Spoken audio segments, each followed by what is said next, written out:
자, 어제에 이어서 계속해서 그 전자화폐 시대의 중앙은행은 어떻게 되는 것인가에 대해서 계속 얘기하겠습니다. 그 다음에 이제 은행의 주요 업무 중에 통화량 조절이라는 업무가 있었어요. 통화량을 조절하는 것은 중앙은행의 주요 업무 중에 하나예요. 지금 시대에. 그들은 물가 조절과 경기 조절이라는 두 가지 목적을 가지고 정책을 운영합니다. 통화량을 조절해서 물가를 조절하고 경기를 조절합니다. 시장이 필요로 하는 돈의 양과 실제 유통되는 돈의 양이 달라질 때 물건의 값이 돈의 양에 따라 오르락 내리락 하게 됩니다. 이거는 이제 인플레이션, 디플레이션을 이제 말씀을 드리는 건데 어떤 경제적인 기초 상식이기 때문에 조금 다른 곳을 통해서 이렇게 찾아보셔도 좋은데요. 간략하게 어떤 예를 들어서 말씀을 드리면 가령 도시 인구가 100명인 어느 나라에서 어느 해 곡식이 100kg이 유통될 만큼 생산이 되었고 이때의 통화량은 100만 원이라고 해자고요. 그 인구가 100명이고 총 생산이 100kg예요. 다른 옷 같은 거 이런 건 다 신경해서 빼고 그 다음에 통화량이 100만 원이에요. 그러면 사람들은 1kg에 1만 원씩 쌀을 사서 1년 동안 먹는다고 치자고요. 그러면은 만 원씩 가지고 있다가 만 원씩 이게 농부한테 들어간 거죠. 도시 인구 100명의 돈이 농촌으로 100만 원이 흘러 들어간 거예요. 이렇게 거래가 일어났어요. 근데 이제 다음에 도시 인구가 120명이 되었다고 치자고요. 그리고 농업 기술도 발전해서 쌀이 120kg이 되었다고 치자고요. 근데 만약에 통화량이 여전히 100만 원이라면 농부들은 100kg만 팔고 20kg은 버릴 수도 있을 거예요. 그죠? 통화량이 100만 원인데 계속해서 1kg에 만 원이라 그러면은 100kg밖에 거래가 안 되잖아요. 나머지 20kg은 어떻게 해요? 버리는 거죠, 뭐. 하지만 어느 농부라도 버려지는 20kg의 주인이 되고 싶지는 않을 거겠죠. 다른 농부들보다 앞서서 9,000원, 8,000원이라도 쌀을 팔아가지고 주어진 상황에서 손해를 최소화하려고 애쓰게 될 거예요. 결국 쌀값은 저절로 8,300원이 돼버리고 맙니다. 이거는 뭐 차차 되는 게 아니에요. 금세 이렇게 돼요. 이 상황을 농부들이 알거든요. 이 쌀 생산량을 알고 도시인구가 100명이라는 거를 이 개개인은 몰라도 시장은 이거를 금세 알고 반응하는 게 시장인 거예요. 이때 가치의 변동이 생긴 것은 쌀이 아니라 돈입니다. 쌀은 그냥 쌀이죠. 무슨 가치의 변동이 있어요. 그리고 사람 한 명이 쌀 1kg 먹고 사는 거 그대로란 말이에요. 쌀의 가치는 똑같아요. 돈의 가치가 변동이 일어난 거예요. 만약 통화량도 20만 원 여기서 증가했다면 쌀값은 여전히 1만 원이었을 것이고 지나치게 통화량이 늘어났다면 만약에 쌀값은 1만 원을 넘게 될 것입니다. 그죠? 이게 이제 어떤 통화량에 따른 어떤 물가 상승에 대해서 제가 말씀을 드린 거예요. 돈의 가치가 위의 예와 같이 급격히 변하게 되면 이전의 가치를 기준으로 이루어졌던 수없이 많은 거래가 의도치 않은 이익과 손실을 맞게 됩니다. 그렇게 되면 사회적인 혼란이 야기될 수 있고 혼란은 불평과 위축으로 이어질 수 있어요. 그게 뭔 말씀이냐면 예를 들어서 이전의 가치를 기준으로 이루어졌던 수없이 많은 거래라는 게 이제 가령 돈을 빌려줬다고 쳐보세요. 돈을 10만 원을 빌려줬어요. 누군가가. A가 B한테 10만 원을 빌려줬어요. 근데 A는 쌀 10kg을 사다가 떡도 해먹고 떡볶이도 해먹을 수 있는 돈을 빌려준 거란 말이에요. 꽤 큰 돈을 빌려줬어요. 근데 다음 해가 되니까 그 돈이면 쌀 10kg가 아니라 한 12kg 정도를 사 먹을 수가 있는 돈이 됐네요. 그죠? 쌀 10kg을 사서 먹을 수 있는 돈을 빌려줬는데 쌀 12kg을 살 수 있는 돈으로 받을 수 있게 된 거예요. 이렇게 돈의 가치의 변동이 일어나니까 돈을 꾼 사람은 의도치 않은 손해가 발생을 했죠. 쌀 10kg을 사 먹으려고 10만 원을 빌렸는데 쌀 12kg을 팔아서 갚아야 되는 거예요. 그렇죠? 그래서 의도치 않은 이익과 손실을 맞게 돼요.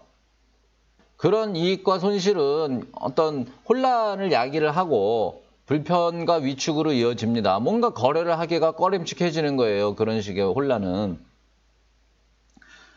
그런 상황을 방지하기 위해 적절히 통화량을 조절하겠다는 것은 나름 타당하긴 해요. 문제는 돈의 가치 변동에 가져오는 몇 가지 현상들이 어떤 패턴을 보인다고 여기면서 그런 현상들을 의도적으로 야기하려 시도하는 것입니다. 말하자면은 경기가 막 이렇게 물가가 좀 올라서 경기가 막 막 움직였으면 좋겠어. 좀 경기가 활성화돼야지 정치권 나부랭이들이 인기를 얻을 수 있어. 그래서 의도적으로 인플레이션을 유발을 하는 거예요. 사실상 오해에 불과한 그런 패턴 중 하나가 물가가 오르면 돈을 가지고 있으려 하지 않기에 소비와 투자가 촉진되어 경기가 활성화된다고 믿는 것이에요.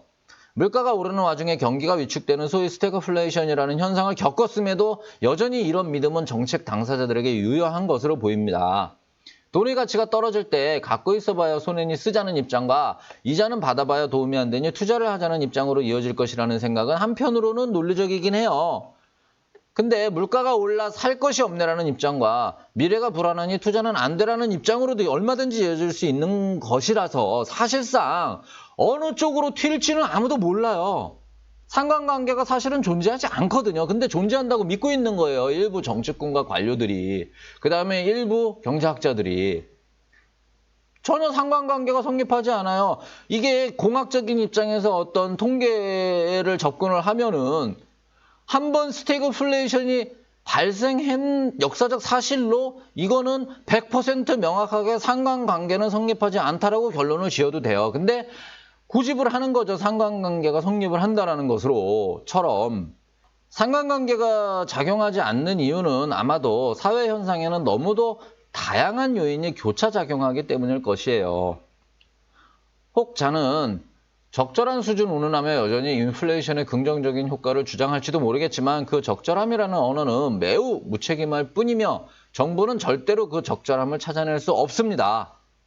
앞서 예를 드렸다시피 그 채권 채무 관계에서 인플레이션이 발생을 하면은 채무자 입장에서는 100만 원을 빌려 쌀 100kg을 사서 잘 먹고는 10년 뒤 쌀 20kg만 팔아서 갚으면 되는 상황이 발생할 수 있어요. 인플레이션 하에서는.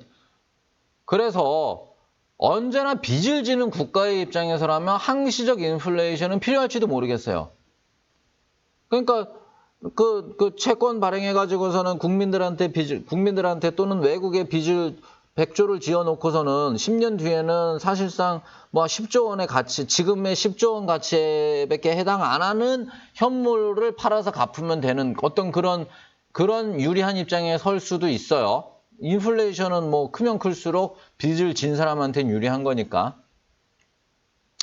근데 차라리 그런 이유라면 의도와 결과가 일치라도 하니까 나름 수긍할 수는 있겠어요.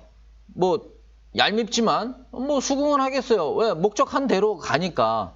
하지만 인위적으로 경기를 부양하려는 시도는 혹은 진정시키려는 시도는 그 의도가 아름답다고는 해도 의도와는 상관없는 결과로 이어질 뿐이기에 더 나쁜 겁니다. 이거는. 바보 멍충이들의 짓인 거예요. 의도한 거대로 가지도 않는데 시행하는 거죠. 바보들이나 하는 짓이죠. 그거는. 시장이란 거는 누가 만든 것이 아니라 자연스러운 어떤 형태의 인간 활동에 붙인 이름일 뿐이에요. 사람이 모이기에 시장이 선 거고 시장이 서기에 사람이 모이는 것처럼 누구도 그 시작을 가늠할 수 없을 만큼 자연스러운 활동이고 진화인 겁니다. 화폐 역시 그 시작을 알 수 없을 만큼 자연스럽게 시장에서 사용되었고 화폐가 금과 은으로 정리된 것도 역시 그 시작을 알 수 없을 만큼 자연스러운 것이었어요. 금화나 은화로 표준화한 것도 시장의 자연스러운 진화이고요. 어음이나 지폐의 사용도 자연스러운 시장의 활동이에요. 국가가 조폐국을 설치해 동전을 만들던 거나 중앙은행을 설치해서 지폐를 발행하던 거 모두 이미 있던 시장의 기능 중 일부분을 국가의 기능으로 이전시킨 것뿐이에요. 국가의 이런 시장에 개입하는 게 좋은 건지 나쁜 건지 따져보기는 어렵지만 수차례 하이퍼 인플레이션이라는 역사적 예로 보아서 나쁜 경우도 있다는 것만큼은 확실합니다.